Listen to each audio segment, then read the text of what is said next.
Hi, please introduce yourself. Hi, my name is Ellen Wohlstadter, and I'm a ceramic artist, and I'm featured in the OVA Gallery in Ojai. And please tell me about your favorite medium. My favorite medium is clay, and basically because it's very flexible and forgiving. So I feel like it's something that fits my personality. How many years have you been doing clay? Approximately 30 years. I started out doing it as a hobby, a stress release for a very stressful life at the time. I was a young mother and an entrepreneur and a wife, and someone said, "You need to take a pottery class. She looks really stressed out." And that was the beginning of my career. How would you describe your art and what sets you apart? I think what I try to focus on is color, design, and texture. I like working with clay because it's very forgiving and it's very organic, and it's in the midst of being organic but yet also perfect. I think what I like to do is create art that you can bring into your home, functional work that you can bring into your home and bring joy and happiness, and I really love that process. Tell me about your colors. I do a huge amount of experimenting with my colors. I take different glazes and I do test tiles and I would add colors to them. So an interesting combination is this is 3 different glazes that I use. I layer them. I hand paint all my glazes, by the way. So this is 3 glazes that I use on red clay, as you can see. And this is the same 3 glazes on white clay. So I do, like I said, a huge amount of testing so I can get, again, these are 3 different colors, these are 2. So that brings me a huge amount of pleasure because I'm constantly being inspired by testing and opening the kiln up and seeing these new colors. And a lot of times they're awful. And so I kind of have to weed through all that and get to the point where I find 1 or 2 gems, and then they become part of my line, and then I move on to another color trial. When and why did you fall in love with this art form? Well, the moment I touched clay, I found that I got addicted to it. It reminded me of my childhood and playing in the mud. And I never really considered myself a creative person as a young adult.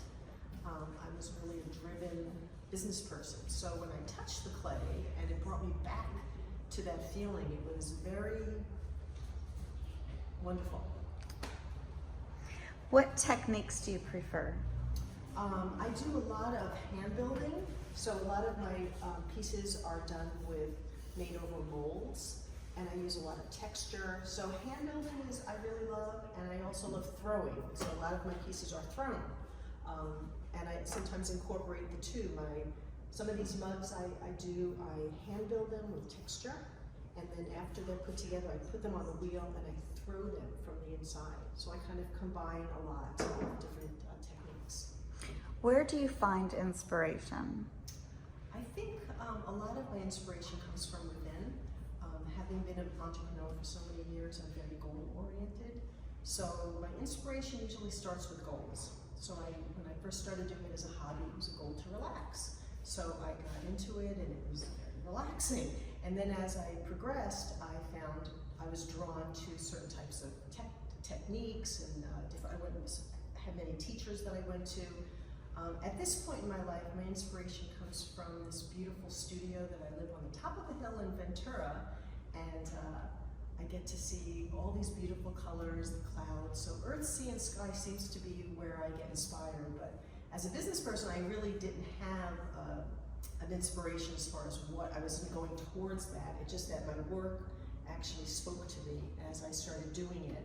And then I moved there, and then all of a sudden it's like, wow, this does fit. The greens and the blues, and it's really a joy. Have you taught, and are you currently teaching? I'm not currently teaching, but yes, I have taught. I've taught for about 20 years. After we sold our business, I was in the record business. I had a children's record company with my husband. I had a back house, and we turned it into a studio for me. So I had never taught before, so he turned it into a studio for me. And at that point, I started taking lots of classes all over the country to learn to teach. And so I started with 1 student, and ended up over 20 years having clay classes for adults, kids. I did a summer camp. So for 20 years, I really so enjoyed giving the magic of clay to everyone. I was really good at coming up with projects that were really simple, that looked really wonderful, and it was really inspiring for me. But after 20 years, and we moved up to Ventura, I decided to focus on being an artist.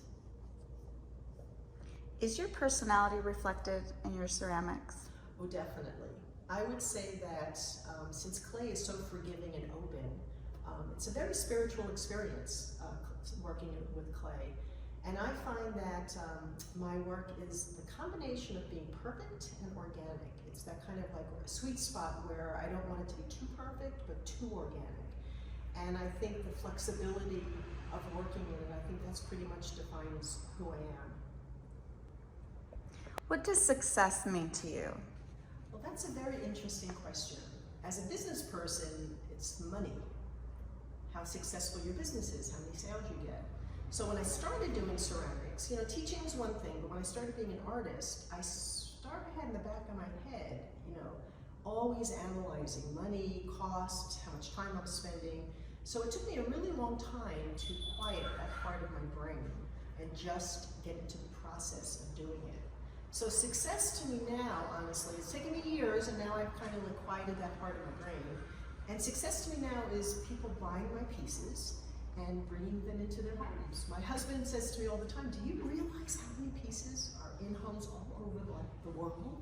And so that is success to me at this point in my life. It's really kind of quieting that capitalistic business sense in my head that I've been my whole life. And it's really very rewarding when people purchase my work because they love it. What advice would you give your younger self? I think the advice I also give my daughter is that life gets easier as you get older. I think that if you follow your instincts, which again, as you get older, you can trust them more. But the big thing is following synchronicity, which is unexplained coincidences. And if you leave yourself open to them, it's amazing how much the universe kind of presents themselves and you follow it. So I would say when I was younger, I was nervous about just everything, all different things. But as I've gotten older, I would say that it's just trust your instincts.